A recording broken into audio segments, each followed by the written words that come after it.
भाई यानी मेरे बीवी, हमारे भाई के बीवी के भाई के हाथ से फोन कराया कि आपको इंतखाबी जलसे में आना है। अब आप जानते हैं बीवी का जो भाई होता है ना, वो एक तरफ, वैसे भी मैं अपने आप को खुशकिस्मत समझता हूँ कि इस बस्ती से, इस जमीन से मेरा पुराना वास्ता है। आज भी मेरे नानी का मकान, मेरे रिश्तेदार गुम्मत बेस में रहते हैं, बारूद गली में रहते हैं, गुजरी गली में रहते हैं। ये मेरा अपना बच्चा है। मुझे इस बात की खुशी है कि पदमवार साहब ने मुझे आपसे मुखातिब होने का, आपके बीच आने का मौका फराहम किया। मेरे भाइयों बहनों,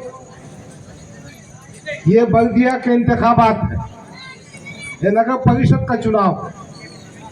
मैं अगरचे के प्रभाग नंबर 10 में आपसे बात कर रहा हूं, मगर मैं आपसे कहना चाहता हूं कि आप हमारी बात को पूरे शहर में फैलाइए।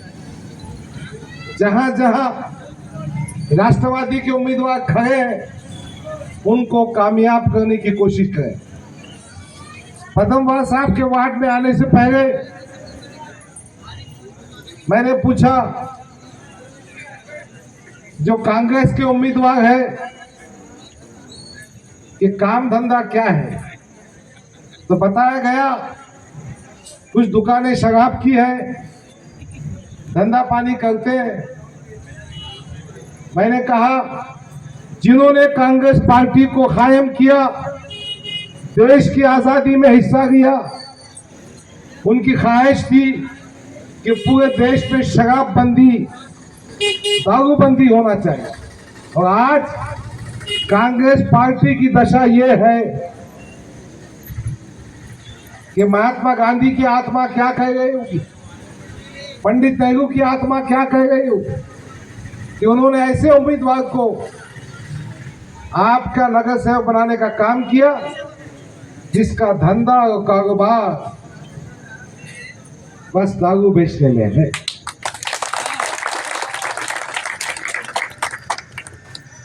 नगर सेवक आपके महंगे का चेहरा होता है, उसको प्राथमिक नागरिक कहते हैं, फर्स्ट सिटीजन कहते हैं। वो हमारे नौजवानों का आइडियल होना चाहिए। अगर शराब बेचने वाला आपका नगर सेवक होगा तो आपके वार्ड की इज्जत क्या होगी। मैं एक बात और कहना चाहता हूं, इंसान की पहचान साथियों से होती है। मैं उनसे कहना चाहता हूं जो उनके साथ में खड़े हैं। इस्लाम की शरीयत हो या कोई भी धर्म हो, शराब का धंधा, शराब का कारोबार सबके लिए नफरत की बात है। मैं आपसे गुजारिश करने आया हूं कि आपके वार्ड से, आपके प्रभाग से इस किस्म के धंधे करने वालों को ऐसा सबक सिखाओ, उनकी जमानत भी जब्त हो, और ये बताए कि आप जागरूक रहिए। कितनी माएँ, कितनी बहनें, कितने खानदान इस शराब की वजह से बर्बाद हो चुके हैं। आपको आगे बढ़कर इस किस्म की लीडरशिप को खत्म करना। दूसरी बात, पदमवार साहब 2007 से 2017 तक इस शहर के नगर अध्यक्ष रह चुके हैं। उनका भी काम आपने देखा। उसके बाद कोई मुखर्जी नाम के सदर बने, उनका भी काम आपने देखा। सुबह जब मैं पद यात्रा कर रहा था तो मैंने पूछा, पीने का पानी कितने दिन में आता है। मुझे बताया गया कि 2 दिन के बाद आता है, तीसरे दिन आता है, 3 दिन के बाद आता है, और पूरे साल भर के पैसे लिए जाते हैं।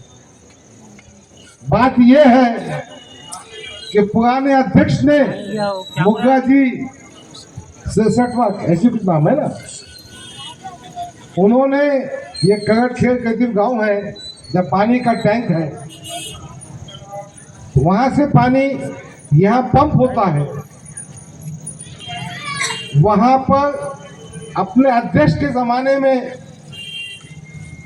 एक सोलर का सिस्टम बिठाया, 1.5-2 कोटी का खर्चा किया, और वो जो सिस्टम था वो एकदम बेकार, पैसे खाने का काम, जेब भरने का काम। तो पानी वहां से यहाँ बिजली के जरिए पहुंचता है, वो सोलर के सिस्टम का भ्रष्टाचार किया। पदमवाल जी, ये अध्यक्ष जो पहले सोलर के 1.5-2 कोटी रुपए खाया, उसकी भी चौकसी लगाओ भाई। ये कांग्रेस पार्टी के जो अध्यक्ष थे, उन्होंने जनता के पैसों को भी खाया, गवर्नमेंट के बजट को भी खाया। वो वोट के हकदार नहीं है, वो जेल जाने के हकदार है।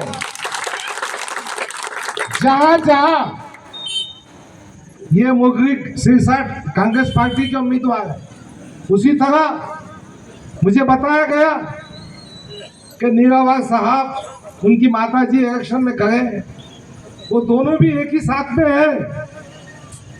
जब चुनाव थे अध्यक्ष के, इनकी पीठ में खंजर ठोकने वाला, आपने भी भुस्सों को, सांपों को दूध पिलाया जी।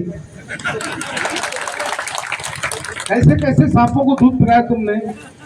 खैर, जनता उनको सबक सिखाएंगी। तो मैं ये कहना चाह रहा था कि जो नगर परिषद के इंपॉर्टेंट काम होते हैं, वह नगर परिषद क्यों है? यहाँ कोई फायदा नहीं बनता, यहाँ कोई पॉलिसी नहीं बनती। नगर परिषद इसलिए है कि आपको पीने का साफ सुथरा पानी रोज मुबरक तादाद मकदार में मिले, और ये काम अगर कोई कर सकती है तो हमारी राष्ट्रवादी पार्टी कर सकती है। आपका रास्ता अच्छा हो। मैं सुबह पद यात्रा कर रहा था, हम गए थे चुमकू मड़ी एरिया में, हम गए थे खाजा बाजार गली में, हम गए थे गौतम नगर में। मैंने गौतम नगर में अपनी आंखों से देखा कि ड्रेनेज के नाले में से आधे इंच के पीने का पाइप जा रहा है। अरे क्या बदमाशी की तुमने मोगरी साहब, आपने ड्रेनेज के लाइन पे से पीने का पानी दिया। इंसानों की बस्ती है, इंसान बसते हैं। नगर परिषद का पानी उनका बुनियादी हक है, तुमने वो भी नहीं किया। रास्तों की हालत देखी, कचरे की हालत देखी, ड्रेनेज का लाइन देखा। मैं ये कहना चाहता हूं कि नगर परिषद में अगर विकास करना है, एक बड़े पैकेज की जरूरत है। नगर परिषद के पास इतना पैसा नहीं हो सकता कि इन्होंने जो सत्यानाश किया, विकास का जो वाट किया, ये पैसा जमा कर सके। और ये महाराष्ट्र शासन की मदद से ये काम हो सकता है। मैं ये इसलिए कह रहा हूं कि आज अजीत दादा पवार, हमारी पार्टी के जो राष्ट्रीय अध्यक्ष है, वो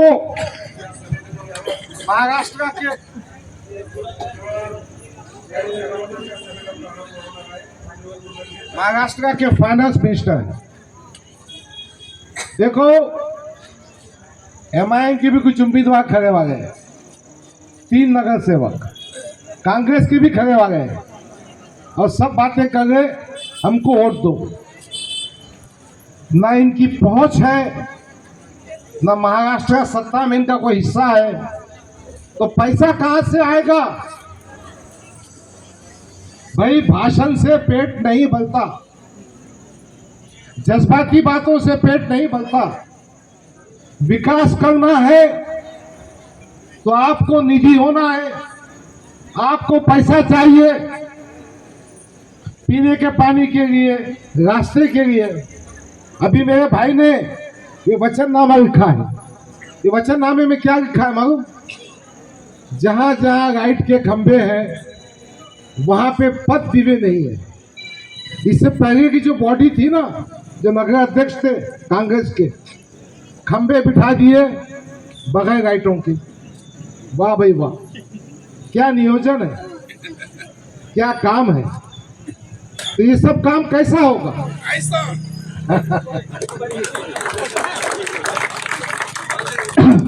इसलिए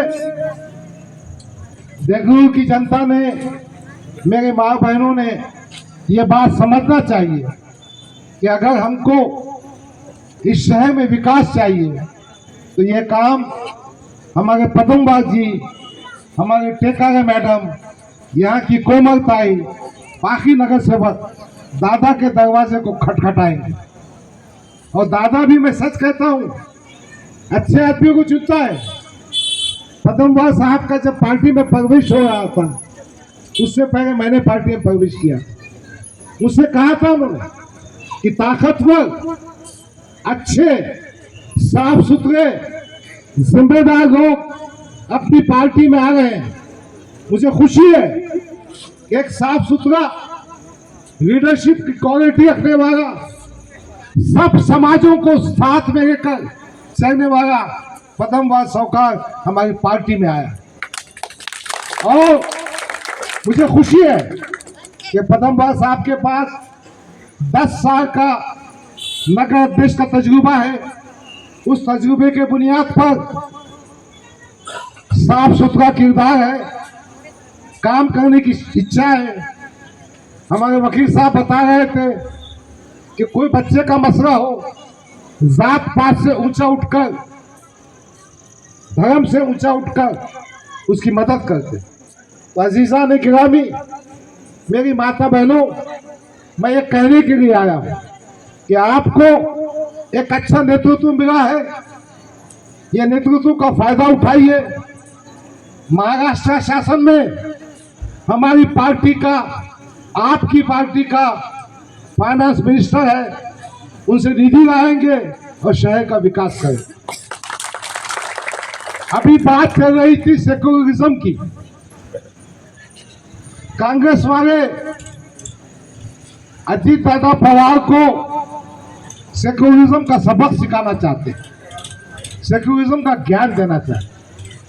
अरे जो दादा, जो अजीत पवार अपने भाषण की शुरुआत करता है यशवंतराव चौहान के नाम से, जो अपने भाषण की शुरुआत करता है डॉक्टर बाबा साहब अम्बेडकर के नाम से, जो अपने भाषण की शुरुआत करता है छत्रपति साहू के नाम से, जो अपने भाषण की शुरुआत करता है मौलाना आजाद के नाम से, तुम उसको सेक्युलरिज्म सिखाएंगे? यकीनन हम महाराष्ट्र सत्ता में एक महायुति में है, मगर हमने, राष्ट्रवादी पार्टी ने अपनी विचारधारा को नहीं बदला है। ये अजीत पवार है जिन्होंने अमित शाह के सामने, नरेंद्र मोदी के सामने कहा कि मैं पार्टी में, हुकूमत में तुम्हारे साथ हूं, हुकूमत के जो अच्छे मिनिमम प्रोग्राम है वेलफेयर के, उस पे साथ हूं, मेरी विचारधारा साथ में नहीं। तो यकीनन मैं कहना चाहता हूं कि राष्ट्रवादी पार्टी की भूमिका सब समाजों को साथ में लेकर चलने की भूमिका। मुसलमानों के बीच में आके कांग्रेस पार्टी बोलती कि भाई वो दादा बीजेपी के साथ में है ना, तुम उद्धव ठाकरे के साथ में बंबई में नहीं है, तुम मनसे के साथ में नहीं जाने वाले। देखो, महाराष्ट्र में जब किसी को अक्सरियत नहीं आएगी तो हुकूमत कैसा बनेगी? हुकूमत तो बनना चाहिए। हुकूमत बनने के लिए 2 पार्टियां नजदीक आई हैं, मगर हमने विचारधारा तब्दील नहीं की। आज भी और हमेशा भी ये विचारधारा है कि सब समाजों को साथ में लेकर चले। मैं एक बात और कहना चाहता हूं, ये जो नगर परिषद है, हम चंद बातों के हद तक सीमित है। जो अहम काम है वो तो बहुत दूर है।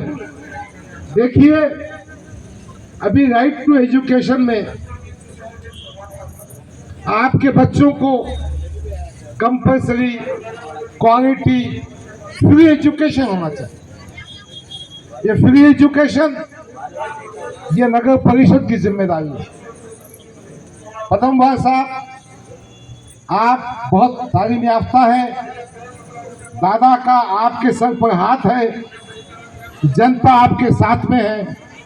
मैं आपसे गुजारिश करता हूं कि अपनी बस्तियों में ये जो एजुकेशन के स्कूल्स हैं, प्राइमरी स्कूल हो, बुनियादी स्कूल हो, वो भी अच्छी तरह से कायम करें।